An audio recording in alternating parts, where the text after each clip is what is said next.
দেখতে দেখতে তোমার হায়াতের বরফ গলে যাচ্ছে, তুমি তো টের পাচ্ছ না। ও যুবক, আসো জান্নাতের ফল নিয়ে যাও। আল্লাহ নবী বলেন, ইযা মারারতুম বিরিয়াদিল জান্নাতি ফারতাউ, যখন তোমরা জান্নাতের বাগান দেখবা, জান্নাতের বাগানের ফল সংগ্রহ করবা। সাহাবায়ে কেরাম বললেন, আমা রিয়াদুল জান্নাহ ইয়া রাসূলুল্লাহ। আল্লাহ নবী বলেন, রিয়াদুল জান্নাহ, জান্নাতের বাগান আমরা কোথায় পাবো? আল্লাহ নবী যেন আমাদের দেখায় দিলেন, ওই যে দেখা যায় দুলাগ্রাম কোরআনের মাহফিল হয়, আরে রহমতপুরে পীর সাহেব এসেছেন, আকরামুজ্জামান ফারুক সাহেব আলোচনা করতেছেন, যাও ওই মাহফিলে বসো, ওখান থেকে আল্লাহর জান্নাতের ফল তোমরা সংগ্রহ করতে পারবা। আমার ভাষায় বলি, শুধু জান্নাতের ফলই আপনারা সংগ্রহ করতেছেন না, এক একবার যখন আপনারা সুবহানাল্লাহ, আলহামদুলিল্লাহ, আল্লাহু আকবার বলে চিৎকার করতেছেন, আপনারা শুধু ফলই নিতেছেন না, আপনার জান্নাতের বাগানের গাছও আপনি রোপণ করতেছেন। জামে তিরমিজির মধ্যে হাদিস আসছে, قال رسول الله صلى الله عليه وسلم إذا قال العبد سبحان الله, যখন কোন বান্দা একটা বার সুবহানাল্লাহ বলে, গরিসাত লাহু নাখলাতুন ফিল জান্নাহ, সাথে সাথে তার জান্নাতের বাড়িতে আমার আল্লাহ একটা খেজুরের গাছ রোপণ করে দেয়। এই খেজুরের গাছের থেকে ফল হবে, কমলার গাছ হচ্ছে, কমলার গাছের ফল হবে, আপেলের গাছ লাগানো হচ্ছে, এখান থেকে ফল হবে। যেদিন আপনার জান্নাতের বাড়ি যখন আল্লাহ আপনার নেবে, তখন আল্লাহ পাক আদর করে আপনাকে জান্নাতের ফল খেতে দিয়ে কি বলবে? কোরআনুল কারীমের মধ্যে সেটা আল্লাহ উল্লেখ করেছেন। আল্লাহ রাব্বুল আলামিন বলবেন, কুলু ওয়াশরাবু হানিয়াম বিমা আসলাফতুম ফিল আইয়ামিল খালিয়া। ও বান্দা, দুনিয়ার জীবনে কষ্ট করে দুলাগ্রাম মাহফিলে ঠান্ডার মধ্যে মাটির বিছানায় বসে বসে তুমি সুবহানাল্লাহ আলহামদুলিল্লাহ বলেছিলা, কোরআনের কথাগুলো শুনে, হাদিসের কথাগুলো শুনে তুমি সেদিন এখানে উপস্থিত হয়েছিলা, আর আমি তোমার এই আমলের বিনিময়ে জান্নাতের মধ্যে ফলের গাছ, ফুলের গাছ রোপণ করেছি। ও বান্দা, আজকে সেই জান্নাতি ফল তুমি তৃপ্তি সহকারে খাও এবং এই ঝর্ণার পানি পান করো। বলেন সুবহানাল্লাহ। ওয়াসাকাহুম রাব্বুহুম শারাবান তাহুরা।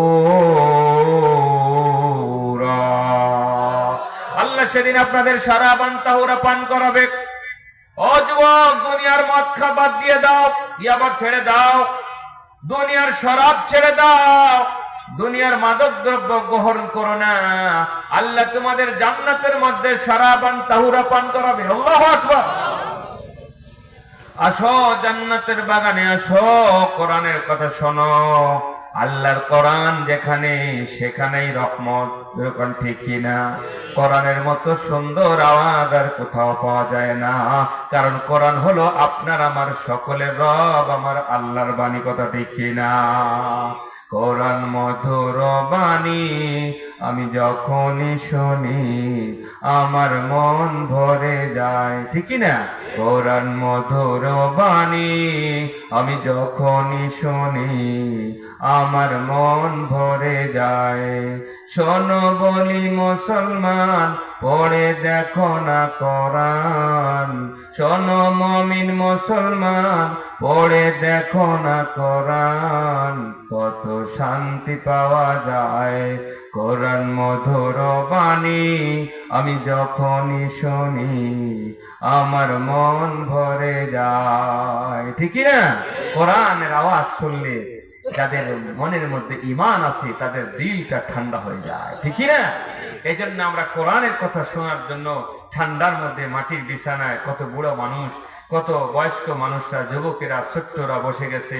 আমার মা বোনেরা হয়তো আশেপাশে বসে আমাদের কথা শুনতেছে। আল্লাহ যেন সকলের এই বসা, এই শোনাকে আল্লাহ যেন কবুল করে। বলেন আমিন। আরো যেন বলেন আমিন। আসুন আমরা কোরআনুল কারীমের যে আয়াতখানা থেকে তেলাওয়াত করেছি, সূরা আল মায়েদার 51 নম্বর আয়াত, জোরে বলেন কোন সূরা? সূরা আল মায়েদা 51 নম্বর আয়াত থেকে আমরা শুরু করেছি।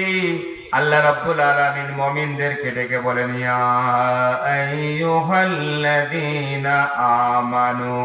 আল্লাহ রাব্বুল আলামিন ডাক দিয়েছেন, হে ঈমানদারেরা, ও ইউ হু বিলিভ, তোমরা যারা ঈমানদার, যারা বিশ্বাসী। আল্লাহ রাব্বুল আলামিন বলেন, শোনো, লা তাত্তাখিযুল ইয়াহুদা ওয়ান নাসারা আউলিয়া।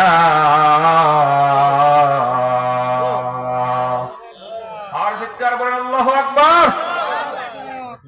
আল্লাহ রাব্বুল আলামিন বলেন, ও মুমিনেরা, তোমরা যারা বিশ্বাসী, do not take the Jewish and the Christian for intimate friend। তাদেরকে তোমরা অন্তরঙ্গ বন্ধু হিসাবে, তাদেরকে ফ্রেন্ড হিসাবে তোমরা গ্রহণ করবা না, তাদের সঙ্গে তোমরা বন্ধুত্ব করবা না।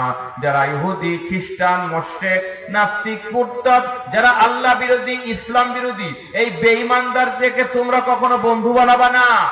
কার কথা? এটা আওয়াজ দিয়ে বলেন, কার কথা? ও মুসলমান, খেয়াল করে শোনেন, আসলে সমস্যাটা কোথায় ঘটছে, আমাদের সমস্যাটা কোথায় ঘটছে আপনারা তো বুঝতেছেন না। খালি বোঝেন যে হুজুর নামাজ পড়ে না, ঢোল তালা বাজায়, সারিন্দা বাজায়, ড্যাকসেট বাজায়, জেনাবে বিচারে ভরে গেছে, বেপর্দায় ভরে গেছে। আসল কারণটা আপনারা এখনো জানেন না, কারণ কোন জায়গায় ঘটছে। আজকে মুসলমান হয়ে তার ইসলামের কিছু নাই, ঠিক কিনা? আল্লামা ইকবাল বলেন, কো তহজিব নে হর বন সে আজাদ কিয়া, লাকে কাবে সে সনম খানে মে আবাদ কিয়া। নব্য যুগের সভ্যতা মোহে ছিড়িয়া ফেলিলে সব বাঁধন, কাবা ছেড়ে সব মন্দিরে এসে বাসা বাঁধিয়েছ হায় এখন। আল্লামা ইকবাল বলে, আরে মুসলমান, সভ্যতার ধরা দায়ী হইয়া তোমরা আজকে এই মোহে পড়ে আজকে কোরআন হাদিসের রশি সব ছেড়ে দিয়েছো। আজকে কাবার ঘর মসজিদের সঙ্গে তোমাদের সম্পর্ক নাই, কোরআনের মাহফিলে তোমার একটু সময় হয় না। দুর্গা পূজা আর সরস্বতী পূজার, কালী পূজায় গেলে দেখবেন মুসলমানের অভাব নাই। আজকে মুসলমানরা না গেলে দুর্গা পূজার বিজয় দশমী পালন হয় না, ঠিক না? আরো বলে কি জানেন? বলে, আরে ধর্ম যার যার উৎসব সবার, ধরে কর না, খাও না, জমের খাওয়া। এই হলো মুসলমানদের অবস্থা। আজকে মুসলমানদের কোরআনের মাহফিলের সঙ্গে সম্পর্ক নাই, আলেম ওলামার সঙ্গে সম্পর্ক নাই, কোরআন হাদিসের লেখা নাই, পড়া নাই, অধ্যয়ন নাই, এর আমল নাই। আজকে ইহুদি আর খ্রিস্টানদের পথ মত আদর্শ গুলো আজকে মুসলমানের বাচ্চারা অনুসরণ করতেছে। ওই ইহুদি, খ্রিস্টান, মুশরিকরা যা করে আজকে মুসলমানদের অনুষ্ঠানেও তাই দেখা যায়, কথা ঠিক কিনা? এমনকি আজকে আল্লাহ নবীর একটা সুন্নত, বিবাহ শাদীতে গান বাজনা, এমনকি হিন্দুদের ঢোল তবলা সারিন্দা ব্যান্ড পার্টি পর্যন্ত এনে তারা বিবাহ শাদীর অনুষ্ঠান করে। এতে মুসলমানের বিয়ে না হিন্দুর বাড়ির বিয়ে বোঝার কায়দা থাকে না। এই জন্য আমার আল্লাহ রাব্বুল আলামিন আমাদেরকে কি মূল জায়গায় আঘাত করছে, যে আসল সমস্যাটা কোথায়। এর আসল কারণ হলো আজকে মুসলমান হয়েছে আমরা হিন্দুদের বন্ধু বানাইছি, খ্রিস্টানদের বন্ধু বানাইছি, আমরা ইহুদিদেরকে আমরা বন্ধু বানাইছি, ঠিক না? কিন্তু এরা তো আমাদের বন্ধু হওয়ার কথা না। আমাদের বন্ধু হওয়ার কথা কারা ছিল শোনেন, ইন্নামা ওয়ালিয়ুকুমুল্লাহু ওয়া রাসূলুহু ওয়াল্লাযীনা আমানুল্লাযীনা ইউকিমুনাস সালাতা ওয়া ইউতুস যাকাতা ওয়া হুম রাকিউন। তোমাদের বন্ধু হবে তারা, শুনে নাও, আল্লাহ কোরআনুল কারীমের সূরা আল মায়েদার, এটা হলো 56 নম্বর আয়াত। প্রথম বললাম 51 নম্বর আয়াত, আর 56 নম্বর আয়াতের মধ্যে আল্লাহ বলেন, শোনো, তোমাদের বন্ধু হবে কারা? আল্লাহ রাব্বুল আলামিন 55 নম্বর আয়াতের মধ্যে বলেন তোমাদের বন্ধু কারা হবে শোনো, ইন্নামা ওয়ালিয়ুকুমুল্লাহু ওয়া রাসূলুহু, তোমাদের বন্ধু হবেন আল্লাহ, 2 নম্বর তোমাদের বন্ধু হবে তোমাদের রাসূলদের। কোন সুবহানাল্লাহ। ওয়াল্লাযীনা আমানু, আর তোমাদের বন্ধু হবে ওই সব ঈমানদারেরা যে ঈমানদারদের নামাজ নাই, যে ঈমানদারদের রোজা নাই, যে ঈমানদারদের যাকাত নাই, যে ঈমানদারদের কাছে কোরআন নাই, এদেরকে বন্ধু বানানো যাবে না। এখানে আল্লাহ রাব্বুল আমিন বলে দিলেন ওই সব মুমিনদেরকে তোমরা বন্ধু বানাবা, তাদের সাথী হবা, তাদের সহযোগী হবা। আল্লাযীনা ইউকিমুনাস সালাহ, যারা নামাজ কায়েম করে, যারা নামাজ আদায় করে, নামাজ কায়েম করার চেষ্টা যারা করে, ওয়া ইউতুনাজ যাকাত, যারা সুদকে পরিহার করে যাকাত দেয়, এমনকি রুকু অবস্থায়ও তারা আল্লাহর রাস্তায় দান করে দেয়, এই সমস্ত নেককার মুমিনদেরকে তোমরা বন্ধু বানাবা। কাদের কাদের বন্ধু বানাইতে হবে তাও আল্লাহ বলে দিছে, আর কারে বন্ধু বানানো যাবে না তাও বলে দিছে। তাহলে সূরা মায়েদার 51 নম্বর আয়াতে বলছে কারে কারে বন্ধু বানানো যাবে না, আর 55 নম্বর আয়াতে বলছে আপনি তো বলবেন বন্ধু কারে বানাবো, সবাই প্রশ্ন আসবে। এই জন্য 55 নম্বর আয়াতে আল্লাহ বলছে শোনো কাকে আর বন্ধু বানাবা। তাহলে 51 নম্বর আয়াতে আল্লাহ বললেন লা তাত্তাখিযুল ইয়াহুদা ওয়ান নাসারা আউলিয়া বা'দুহুম আউলিয়াউ বা'দ। আল্লাহ বলেন মুমিনরা তোমরা কেন ভুল করে ইহুদি খ্রিস্টান মুশরিকদেরকে, নাস্তিকদেরকে, মুরতাদদেরকে, বেনামাজি বেদিনদেরকে তোমরা বন্ধু বানাও। তুমি যদিও তারে বন্ধু বানাও, তারা তোমাকে বন্ধু বলে কখনোই মেনে নেবে না, কারণ